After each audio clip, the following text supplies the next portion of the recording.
guys, this is me, Wallace again. So this is my second video, first real vlog, and let me tell you guys how it went. So, Cece, my little interviewee, I guess, I decided to take us, out to dinner, go do dinner at Brody, because I thought I decided to do dinner and something a little more personal because we can actually talk to each other and get to know each other on a much deeper level. So that when we do go outside and do stuff, it won't be so awkward because we'll know each other more, and I'll know more about her. She'll know a little more about me, and it'll make it less awkward and a little more fun. All right, so let me get into what it was like. So it was definitely nerve-wracking because I've never interviewed anyone before, and I'm sure she's never been interviewed before. But she was super open. She told me a lot of stuff about her culture, which I'll get into in a second. And I'm sure it was pretty nerve-wracking for her because she wasn't sure what I was going to ask her. But as we got into it, it was more of a conversation between friends than me prying into her life and asking a bunch of personal questions and all that jazz. Alright, so she's from Windsor, Canada, which is about the size of East Lansing. And she was saying how Canada is a lot like here, but there are some things that make it different. Like, what was it? One of the things. They have a bunch of different food there. They have a bunch of different food franchises that she doesn't have here. And she said that people are actually so nice in Canada that she's surprised coming here and just kind of how not, I guess, people are friendly here, but they aren't friendly the way in Canada. She was saying you can bump into somebody and they'll say sorry because you bumped into them. It seems like everyone's super nice there. So I feel like here it's definitely, and I can totally understand how here it's a little more cold. Because even for me bumping into somebody, I don't think I'd say I'm sorry. But she says in Canada, everyone's just super nice. The stereotype is true. She's fluent in French, which I guess makes sense because I guess a lot of people in Canada speak French, which I didn't know. So I think that's pretty interesting. She also said that football is big in Canada. And I had no idea that football is big in Canada.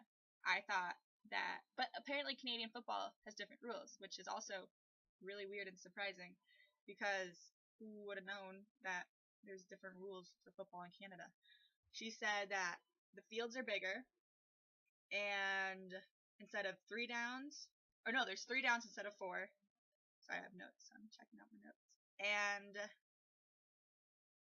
And she decided actually to go to state versus any of the schools in Canada because state is such a huge football school and she loves football, which also ties into her cheerleading. So that makes sense because she wants to do, we have stuff about here in cheerleading. She wants to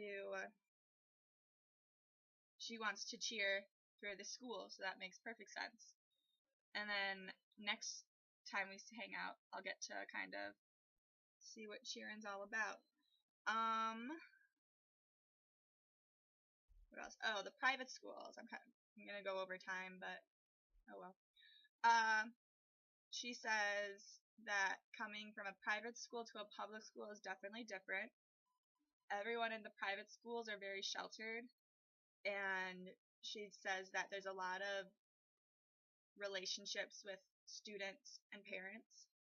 So she was saying how to be close with somebody, to have a friend, you also have to really know their parent and get along with their parents. And it seems like their parents have a lot of say in what goes on and whether or not you can be friends with their kids, which is a little odd to me because coming from public school, you can basically, I know my close friends' parents, but I don't know all of my friends' parents. I feel like it's definitely more open in public school, and also in private school she was saying how a lot of stuff isn't very secret. It gets around fast, which of course that's the same as public school, but I feel like it probably must get around faster. It's funny, she actually says she misses her uniforms because you always know what you're gonna wear every single day.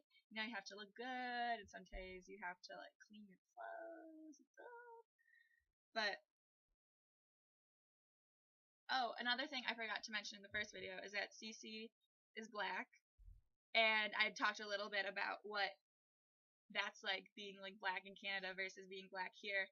And she says that it's back in Canada, it's not, everybody isn't as vocally racist as they are here, and that there's definitely like stuff that goes on in Canada, but it's not like what it's like that's like going on right now, like especially like Ferguson and stuff like that.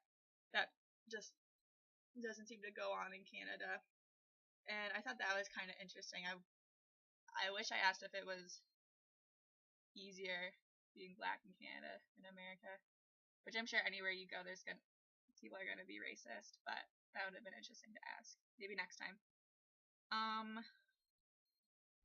So yeah, it was pretty interesting getting to talk to Cece and getting to talk to someone who's different in so many ways from me. Not just like being from Canada, being into cheerleading, private school, being black. It's pretty interesting and fun to talk about.